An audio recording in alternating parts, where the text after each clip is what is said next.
CT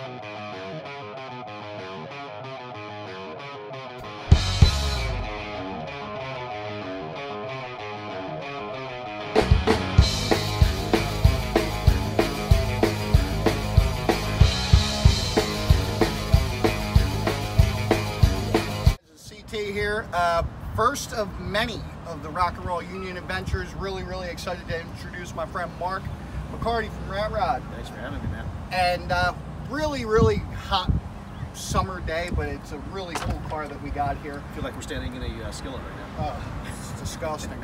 But Mark's got us here with his 71 Taurino. Can you give us a little bit of the insides of this? Sure, this car? is a 71 Ford Taurino GT.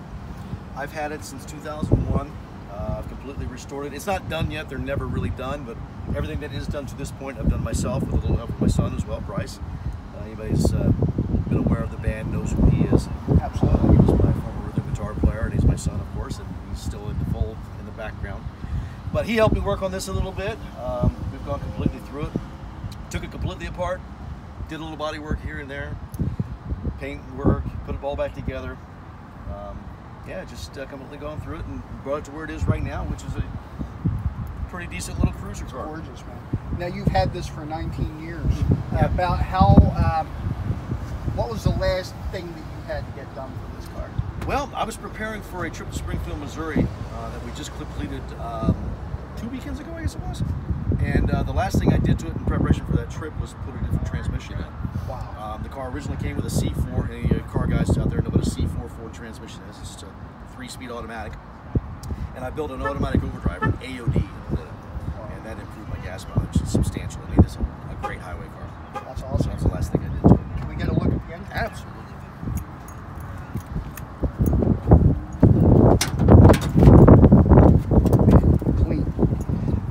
Now, 351 Ford. 351 4-barrel. The 4V, the V stands for Venturi. That's the 4 little circles in the carburetor that make it function. Ford got kind of creative in that regard, but it's 4 Venturi or 4-barrel carburetor. Awesome. Now you said you can get this car up to how fast? I don't know how fast this car would go because I'm too scared to go too much faster, but I've had it up to 110, 105, 110, I forget which it was. It was over 100 miles an hour, and it scared the crap out of me because the front end wants to rise on it when you get above 100 miles an hour.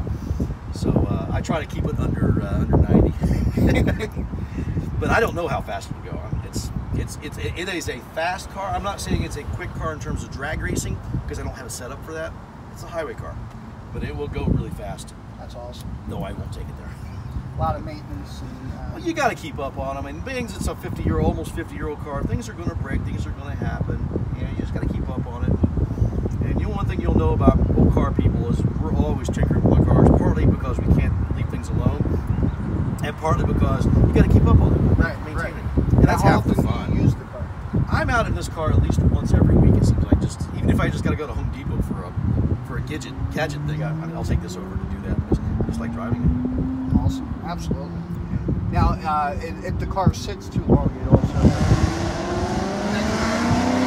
Yeah, you don't really want to let a car sit too much because when a car sits, gaskets and seals and things like that will dry out, and then the next time you drive it, you got leaks. Yeah. So it's good to keep it used. Tires can give you issues also. If a car sits for a long time, the tires can get what's called flat spots. You don't want that either because then you get vibrations here. So it's good to use them. That's awesome. Yeah, got to use them. And we'll take a look at the trunk too. Sure. We'll look at the back of the car.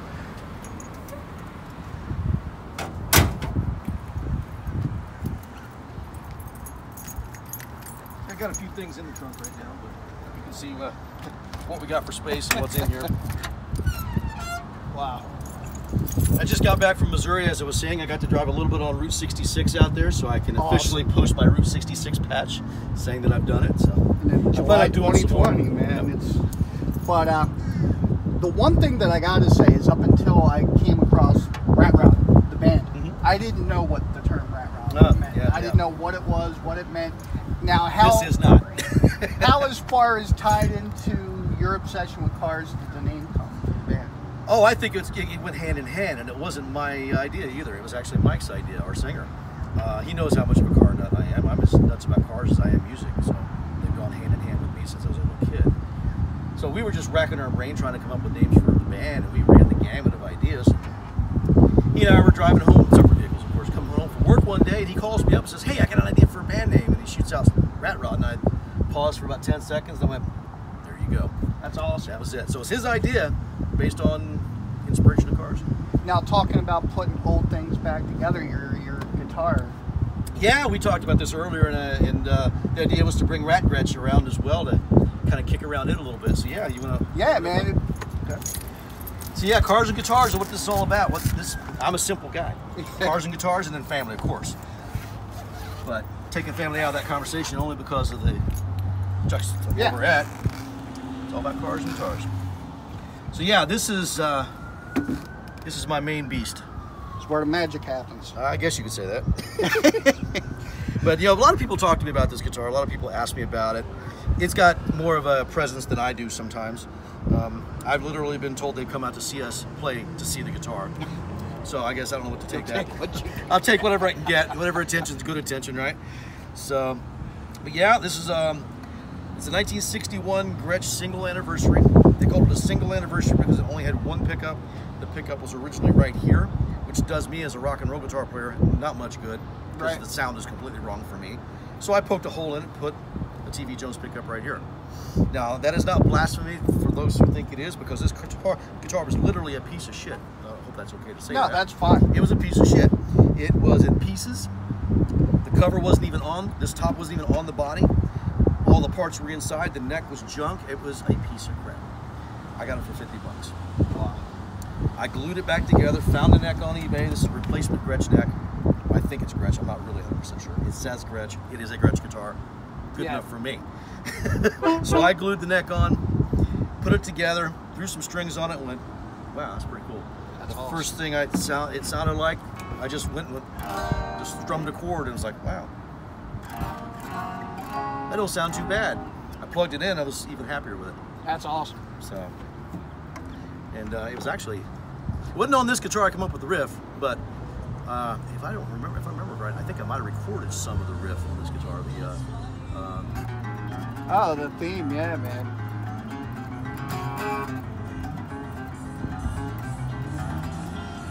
Screwed it up, but you get the idea.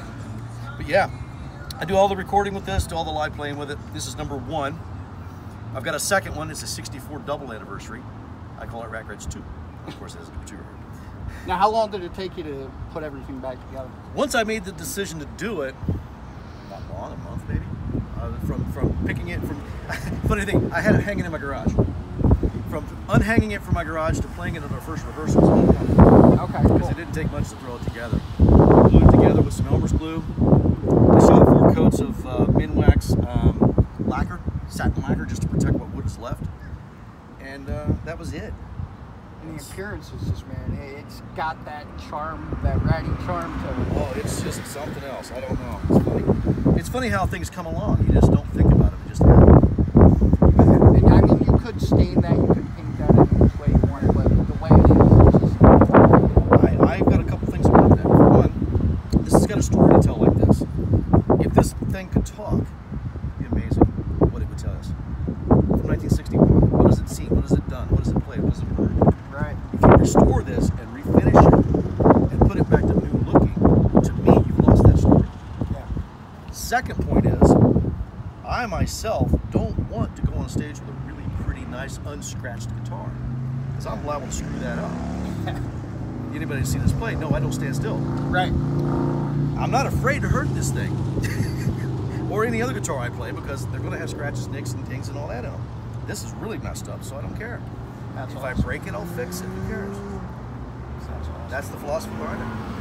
That's Rat Gretsch 1. Yeah, that's awesome. So you guys ready to go for a ride? Sure. Ready? We're going to take a little spin in the Taurino. Yeah. And it's all sewn back up here. And what we'll do, I don't know if you're on film there still or not, but what we'll do is we'll roll up the windows, because this does have working air conditioning. Awesome. And we'll take advantage of that. Now, was that something that came stock? Yes, that is a factory option on this car. That was the other thing that was really cool about this car. We'll go back to the car for a moment here. It was optioned out really well. I've got information on that right here. There's a company in Arizona called Marty Auto Works, who has Ford's database. Okay. So I found out the information from this car from them. This car was optioned out pretty much as you see it. There's a few differences, but it came with a clock, which is a big deal back then. Air conditioning was a pretty big deal back then. AM/FM stereo with 4 speakers, factory back then. The wheel covers you see, it's optioned out with $1,200 with options in '71. Wow. I mean, if that's roughly $25,000 today, you can sort of figure out what that is in today's money. Yeah.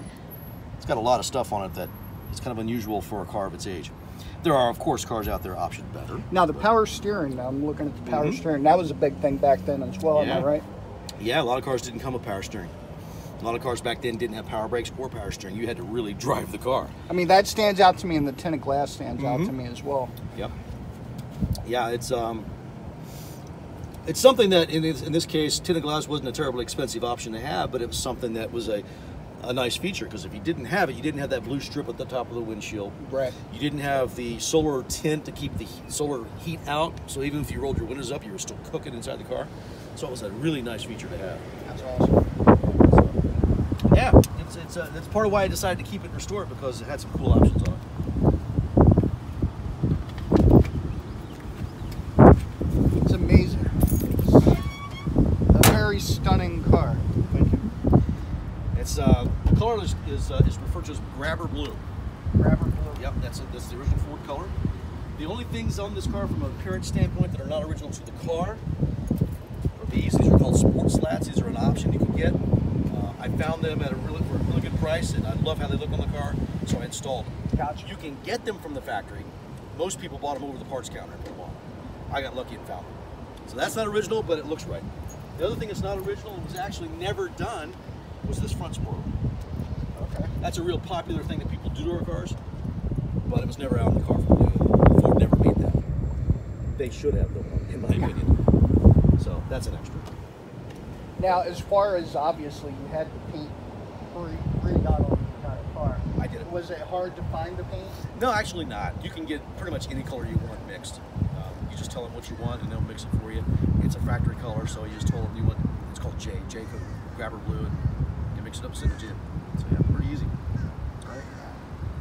So let's go for a spin. All right. All right.